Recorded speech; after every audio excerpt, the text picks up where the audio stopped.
I wanted to take the time today to share some thoughts and feelings around guilt. And guilt is one of those things that some people don't really have to deal with. Some people are very good at spotting when they're being manipulated by someone else or by a group of people. They're very individualistic, maybe even somewhat disagreeable. And it's just not something that's going to affect some people in such a heavy way. And if you're someone like that and you feel like you have a sort of quite a strong sense of what you want to be doing, and guilt is not really something you relate to, this might be interesting for you to get a perspective from the other side, what it can be like for other people. But if not, you might not want to watch this video. It's probably just not going to be that useful for you. This video is more for you if you're someone who feels guilt quite potently. Like, guilt is something that you can really feel. You can feel that feeling tone quite viscerally in your own experience. And it's something that you're very controlled by a lot of the time, right? Like, your family might utilize a form of guilt in order to get you to go in a certain kind of direction, in order to make you behave a certain kind of way. It might be your friend circle. It might even be your close friends. It might even be your intimate partner, your relationship. It could be done in your workplace. And then there are sort of broader forms of guilt that will, I think, to be honest, they're broader forms of guilt that are going to extend beyond the scope of this video. We might do another video talking about those more collective aspects of guilt within culture and society. But in this case, we're going to be talking more about these personal forms of guilt and how guilt can be wielded in order to manipulate you. Because that is pretty much what happens. If you look up the definition of guilt, one of the given definitions is actually that guilt is a form of getting people to do stuff, right? Guilt is a sort of an active form of manipulation, and it's utilized very commonly. It's one of those things that can be quite toxic, but is also very socially acceptable in a lot of ways, to be honest. It's quite normalized. We might be a little bit more privy to that and how that works. Now I think people are a bit more educated on these topics from the advent of widespread information, the internet and whatnot. But let's be completely honest, it still does happen a lot of the time, and it's still quite normal within some families and within some relationships.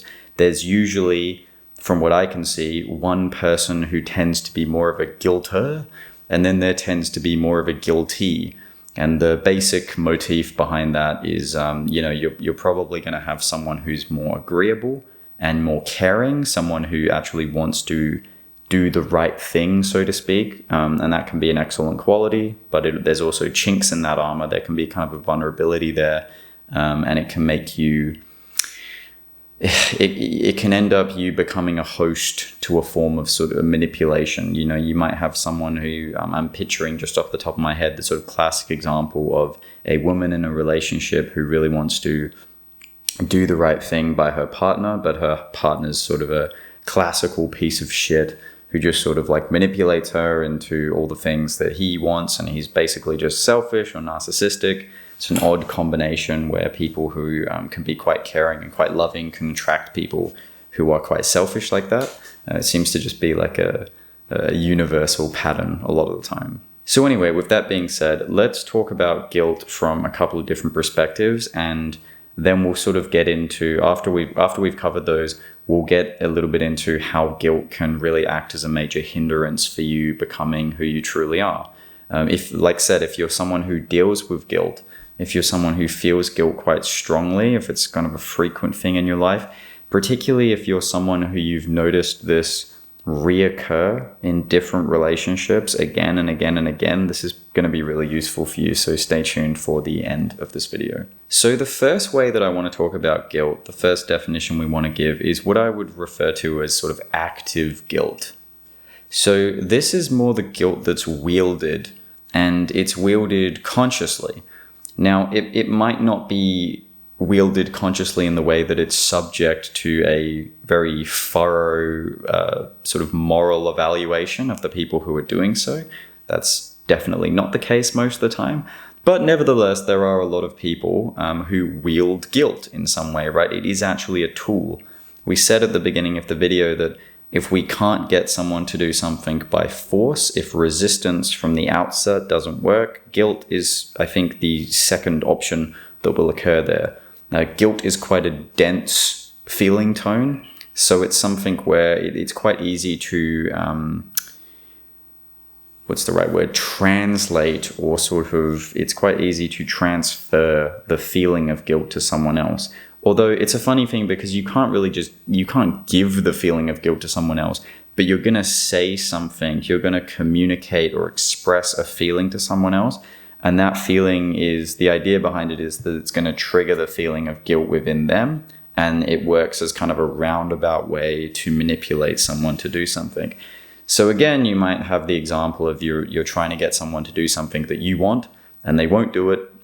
And then you're not getting anywhere with it. And then eventually you go from being angry and sort of combative to just upset. Because now it's like, well, I guess I just thought you were a better person. You watch out for key phrases and sentences like that. They're very potent, very virile with the seed of guilt, if you like. You kind of have this sense of like you're bringing someone's character and their morals into question. You're going for the conscience, the jugular of the conscience. So sentences like that, I guess I didn't think you would be like that. I thought you'd be a better person. Or there's the classic, I'm not mad, I'm just disappointed, right? Notice how when the anger sort of abates or just doesn't work, the guilt or shaming tends to be the next thing that comes up. So this active form of guilt, what is a really clear example of how this works? A really clear example is when you have someone who wants to follow a certain direction. Let's say it's someone who wants to go to art school. Like you've graduated high school, you're 18, 19 years old, and you want to go to art school. And let's say your dad's a litigations lawyer or something, and he's a very right-brained kind of guy, and he never in a million years is going to see the value of art school. And let's say your mum is right along with him in that process, right? And at first they're going to tell you how it's so impractical and you're never going to know art school and da-da-da-da-da. But then some time goes by and eventually they start to realize that, you have to apply it somewhere. And if you're not going to go to law school, or you're not going to be an engineer, or you're not going to do the thing that they want, you're not going to be who they want you to be, and there's sort of just a conflict there, eventually they're going to have to concede because they prefer you to go somewhere than nowhere. But they're going to do so reluctantly. This is just an example. But they're going to do so reluctantly, and they're going to say, I guess we just, we didn't think that our son would want to do some like wonton art degree or something. I guess we thought we'd raised you different, but you must know best, and things like that. It's a very, again, you can sort of, within this context, you can sense how that's kind of potent, that sentence. It's quite rich with that guilt material. And then obviously, like, if you have a very individualistic, headstrong child, which would be good in that case, they'd say, look, I appreciate where you're coming from, but I really want to do this and I need to fulfill my thing before I just do what I can't just be a robot or I'll never be happy. But a lot of the times, is that going to happen? No, it's not going to happen, right? The kid is just going to do what the parents want, and they're going to put their thing on hold. And like I said, how readily someone does this is going to depend on their disposition. It's going to depend on the kind of character traits that they exhibit from a nature level. And it's also going to depend on the nurture aspect. If that kid has always been in a constant state of subjugation via the family, he's probably never learned, or she's probably never learned how to speak up for herself and her own desires like that anyway. So it's pretty unlikely she's going to be so insistent on it. If you have a kid who's much more individualistic, wants to do their own thing, and maybe has read some personal development books and has kind of already, some psychology stuff and already started going in that direction, they're more socially aware, yada, yada, it's most likely going to be a harder sell. But the reason I use that example is to just give you a sense of how once they can't get what they want in the way they want it, they'll wield guilt as the secondary option. So it's kind of there's something kind of almost magical about it. Like it's kind of like a spell you cast on someone where you bring their conscience, you evoke their conscience, and you sort of plant like a thorn in the side of their moral conscience. And you can see this in relationships as well, right? It's like, oh, you're not going to do exactly the thing I wanted you to. I guess I thought you loved me more. I thought you cared about me. It's very obvious. I mean, once you actually really start to have the right frame to look at this with, it stops being something that you're just subjected to and is kind of like this mysterious power of you. It becomes very obvious. So that's more active guilt. And this is really common. Like I said, it's really common in family relationships. It's really common in intimate relationships when they're more toxic. And it can happen with your friends as well. It can happen in your workplace, right? I thought you guys were better. You get the idea. It's the sense of evoking someone's morals and sort of turning them against themselves. And the easiest way for someone to get out of that in that situation, because you've put them in that, is to concede to your wishes so they can come back to like a moral equilibrium. So that's a more active form of guilt. It's the wielded kind of guilt. The second kind of guilt that we're going to cover is much broader and a little bit harder to define, and it's what I would call passive guilt. And we say passive guilt because it's not guilt that's wielded consciously in the way that we just mentioned with active guilt. It's more, it's a kind of guilt that, to be honest, you might not even know is there. Because you've adopted it probably at a much younger age. It's sort of a dormant kind of guilt, and it exists very much within your own personal unconscious. So it's something that's formative, it's influential, it's there, but you're not conscious of it. The only time that you tend to become conscious of it is when you make some significant change. And when you do make a significant change in your life, oftentimes when we're following the path we need to, we do have to make significant changes. We do sometimes have to take more time for ourselves, or maybe we have to be more giving to other people. Maybe we have to change our career path. We have to do something with our health. We have to give up a kind of behavior pattern that we're dependent on, whatever it may be.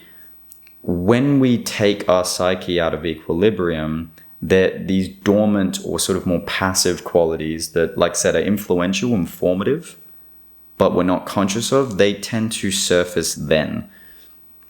So we'll bring up another example here. So let's say you're a mum in a family and you're like one of those people who we mentioned who gets a lot of their own sense of self-value from being there for other people. And obviously that's good in a lot of ways. It's kind of like the idea of being selfless and being caring, but it has limitations, right? I mean, it's especially going to have limitations if you're someone who is interested in personal growth, self-actualization, however you would phrase it, because there's going to be periods where if all of your energy is directed to other people, you're not going to be able to take time to journal or study or meditate or go to work with a teacher of some kind, or to go to this exhibition that you want to go to, or go to a seminar, or just to take some time to go for a walk in some people's cases.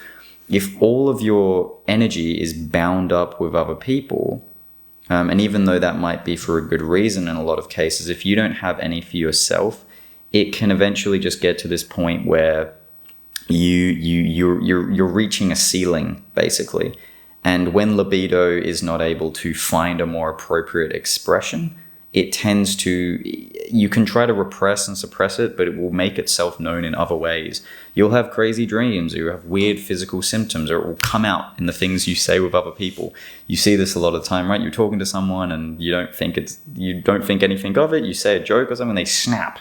And it can often be because there's some aspect of self that's not being fulfilled right now, and then the libido can just sort of jump out of nowhere like that. It can actually be kind of frightening to see sometimes. And this can happen with guilt, right? Resentment is a common way that this translates. If there's no ability to have time for yourself, in this example that we're giving, resentment can build up, and then it can sort of slowly infect the interactions that she might have with her family. So this is kind of guilt, like I said, again, it's formative. It has an influence, but you're not conscious of it. You're only conscious of it when you're sort of a new drive has presented itself to you to fulfill, or there's a new direction that you start going in. You start to sort of upset the balance of how things are.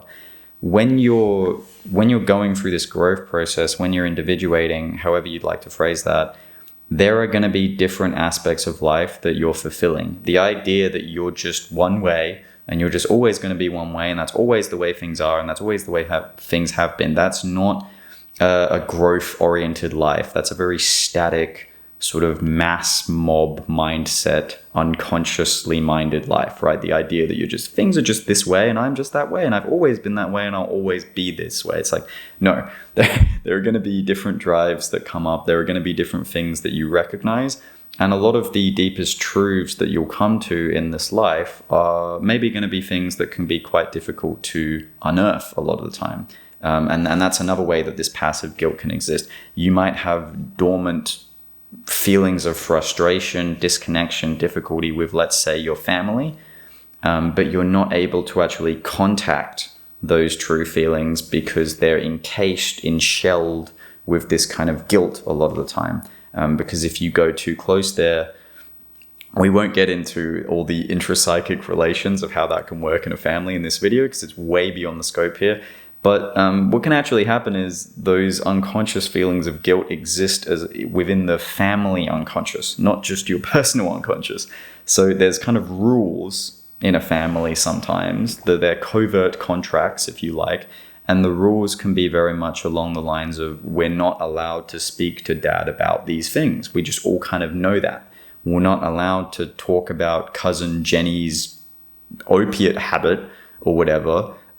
Just because we don't do that, right? It's something that we all agree tacitly exists below the threshold of consciousness. And it's only when you actually start to investigate those things more truthfully, more authentically in your own experience, that you can find there can be a lot of guilt or sort of dormant feelings surrounding it.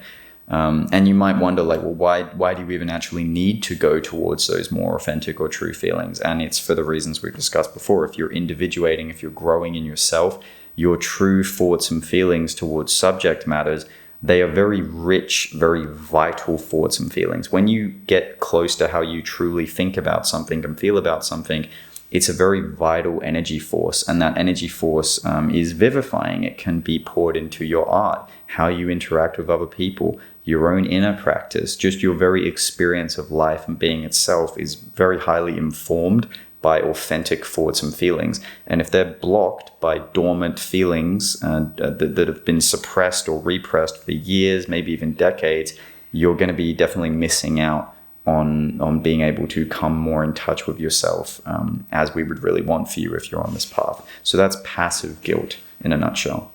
Okay, so let's finish our video today by talking a little bit about how guilt can be such a direct hindrance in these areas. And what we'll do is we'll just expand on, give a bit more detail and a bit more richness to the examples that we've already given with active and passive guilt. So in the example of active guilt, let's take our example of you have someone who wants to be going in a certain kind of direction, but they're thwarted by the desires and the wishes of their family, or it could be the same situation in a relationship or a workplace, like we said. I want you to notice how that can act like, if you've ever seen sort of like how a bonsai tree works, the reason a bonsai will take that certain kind of shape is because of the way it gets wrapped. There's kind of a twine that they'll put around it. And it, instead of having the tree grow in its natural direction, it's directed in a more specific way in order to give it that look and to give it that shape, or at least that's how I understand bonsais to work.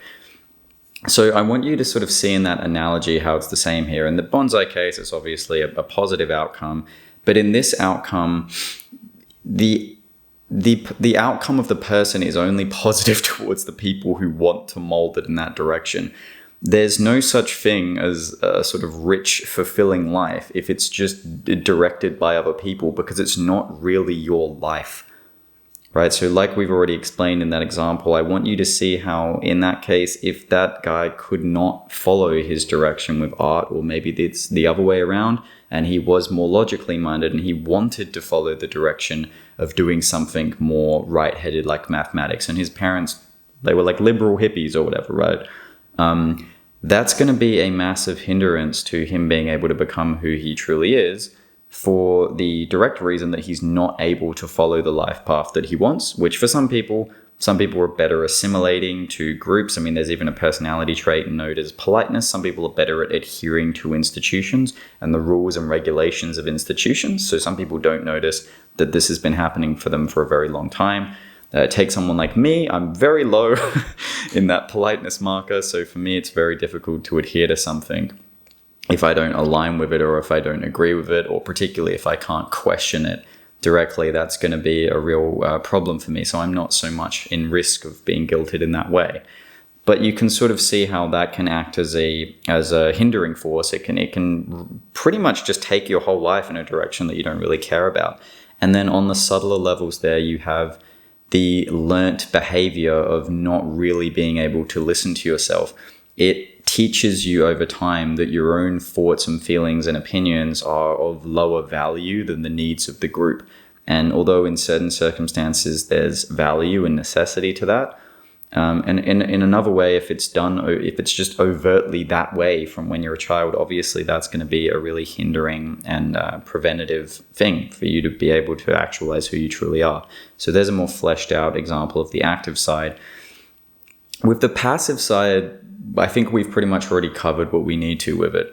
Like I said, if you have these rich, vital stores of energy that exist as you make stronger contact with what it is that you truly think, what it is that you truly feel, your true intuitions, your true direction, your vocation, as Jung called it, right? Someone following their vocation is someone who's actually adhering to the inner voice, going on the hero's journey. That requires you to explore and come in close contact with your own true values. And if your true values are blocked by a veneer of guilt or shame or other emotions that the group sort of layers over them, you're not able to tap into those vital energy stores. And it's directly flying in the face of individuation, right? Because it is the exact opposite of that. You're not able to come to a point of individuation because you are just following the sort of mass ideas of the group a lot of the time. Thirdly, just to finish this off, and this is just on a more basic day-to-day level, being guilted and manipulated by other people, especially, like I said, if you're someone who this tends to be a reoccurring pattern, it's something that you experience quite frequently, this just becomes an enormous pain in the ass a lot of the time. I think that's how some people actually come to realize this. I think they just build up a healthy level of frustration to people manipulating them. And being in a state of guilt is painful. Guilt is a very dense, low sort of feeling tone, right? It's not got that sort of like open, light fluidity of something like joy or love or acceptance, if you're interested in those models by people like David Hawkins and the like.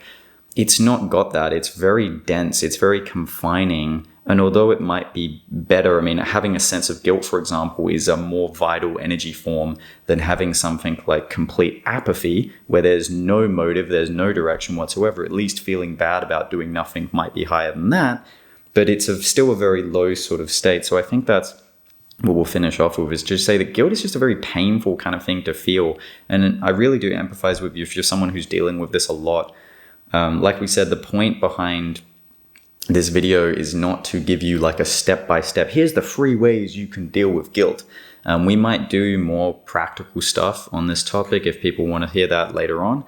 But right now, it's more just to give a broader sense of how that works.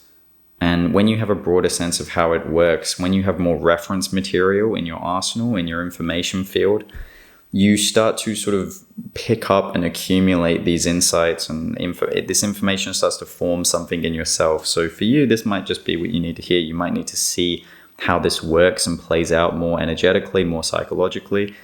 And what I would really ask is, if you got value out of this and you've experienced this in your own life, or you've made headway with it, or you think you are experiencing it, the favor that I'm going to ask from you today is if you could just comment a little bit about your situation, whatever you're comfortable with commenting down below.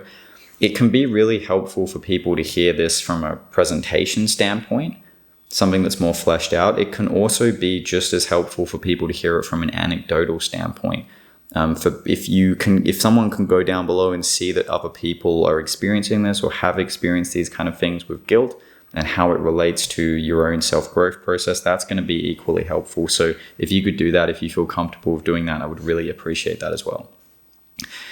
That's going to be everything for today. I've enjoyed talking about this one. I've been thinking about making it for a couple days now. I wrote something up and then just decided to scrap it in classic Express This vein, and the free association reigns supreme around here. So this is just what kind of came to mind, and I've just been following my own thoughts with it. But this is something I do think is very interesting, and I know some people really struggle with it. So I hope you got value out of it, or at the very least, it was interesting to you to learn about from the experience of someone who maybe doesn't suffer with it so much. If you did enjoy this, if you did get value out of it, I appreciate you subscribing to the channel. If you haven't already, I appreciate you liking the video and sharing this to anyone you feel like might get value out of it. I hope you're having a beautiful day, and I will see you next time.